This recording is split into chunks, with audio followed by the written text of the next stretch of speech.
Go back to the True Social that was posted about 90 minutes ago, and I'll just come down to this last line.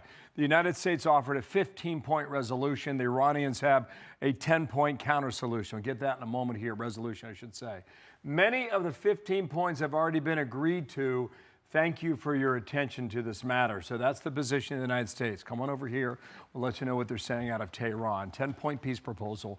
The first three are significant. We'll see how far they go, right? Non-aggression guarantee on behalf of the United States. That might be a non-starter. Iranian control of the Strait of Hormuz. That's considered by many to be international waters. Acceptance of the uranium enrichment. We already know that is a non-starter on behalf of the United States.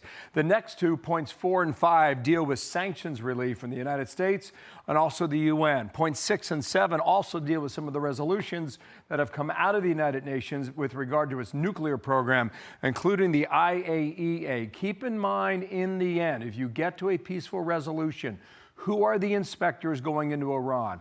Will this administration demand that these inspectors represent, in part, this administration, meaning they must be American inspectors? We'll see whether or not the Iranians go for that eventually. Point number 8, compensation for the war damage. They want reparations already. Point number 9, withdraw all U.S. forces from the region. And point number 10, ceasefire on all fronts. That would include Lebanon, which we already know has not been a part of this based on the Israeli strikes in places like Beirut overnight. It's a lot. Retired General Jack Keane, Fox News senior strategic analyst. And, sir, good morning to you. You had a late night last night. I heard you on the air on our program here that you would rather have the military pressure continue, but that heat has been put on pause, sir. What do you think this morning, General? Well, you've got to look at this from Iran's perspective. Why did they shut down the Straits of Hormuz? What was their objective that they were trying to achieve here? Their objective was simply one, to stop the war. They have achieved that objective. We have indeed stopped the war.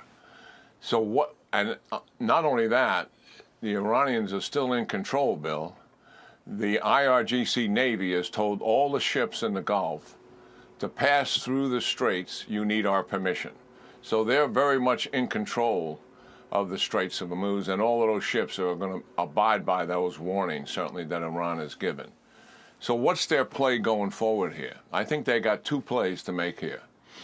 One is obviously we're going into negotiations. And as you have clearly pointed out, we couldn't be further apart in these negotiations.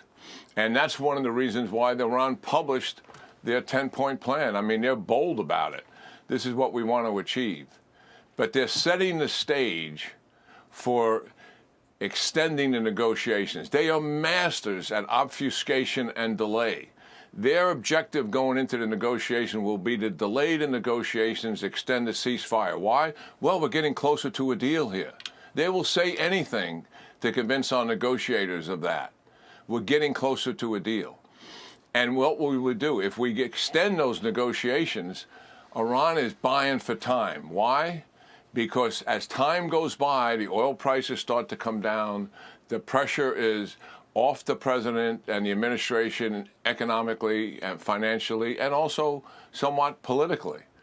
And they are counting on that pressure on the president at that point not to have the will to reattack several weeks from now because of the extension of the negotiations.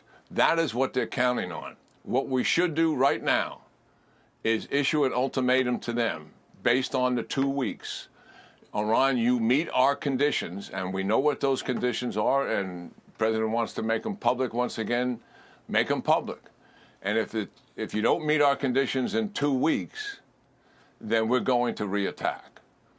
The second play they have, and they're executing it right now, they are attacking our Arab allies in the region. They're still doing that.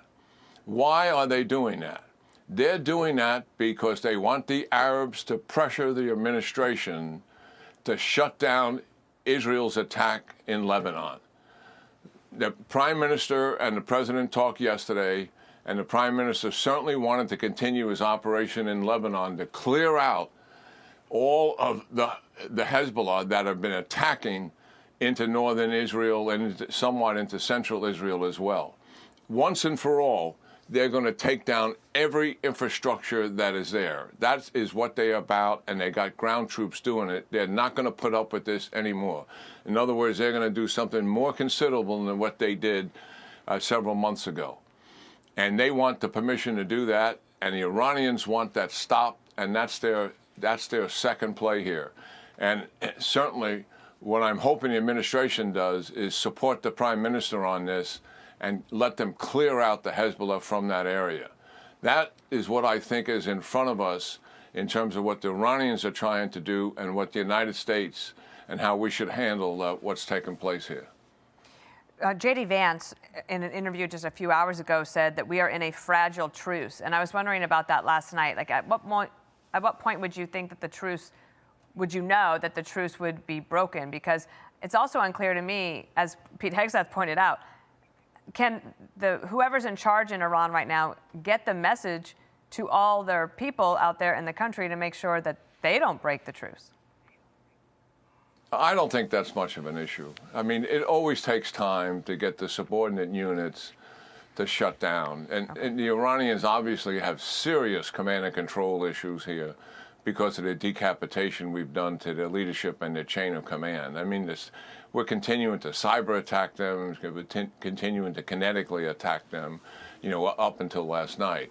So, yeah, that eventually will clean up and take care of itself. So I'm not concerned about violations in the first 24 or 48 hours. That'll sort itself out here. General, the real issue is they're going to keep firing on the Arabs, though. Go ahead. Can I ask you this? So there is a proposal to meet in Islamabad on Friday. Right now, based on what you know and what you have just said, should the United States be a party to those talks in 48 hours? Well, I wouldn't have done what we're doing. I wouldn't have gone to the ceasefire because I think we should take control of the Straits of Hormuz ourselves. But here's where we're at. We're there, and we got to deal with where we're there. And listen, the president has said time and time again, we have very strong conditions. The president is not going to take a bad deal from these guys. That's just a fact. There's no way he's going to let these people enrich, and there's no way he's going to let them keep the enrichment that they already have. The plan on the table, Bill, is you let us come in there and take it out of there, just as we did in Libya many years ago during the Bush administration. We moved the Central Intelligence Agency in there, and they extracted the nuclear program. And that is what's on the table for us. Also, restrictions on ballistic missile programs. Listen, let's not fool anybody here. These people still have launchers, and they still have missiles left here. We had 2 more weeks of this operation to continue on the Israeli side as well as the U.S. side, and we're accelerating every night. So there's still some capability there. And we've got to clamp down on these restrictions on ballistic missiles and drones. And the other major requirement that the president has on the table, and that is no support for the proxies. And there's other conditions as well. I am confident the president is not going to make a bad deal here. That's the reality of it. He's the guy that shut down the Obama deal because it was a very, very bad deal. And he knows these Iranians very well. And I'm trusting the fact, I know where he's coming from, that he's not going to sign up to anything like in that 10-point plan. That's just impossible. But I really think that we lost our leverage by stopping the campaign. I would have preferred to go into negotiations with the war continuing because we have leverage over them as the war is continuing.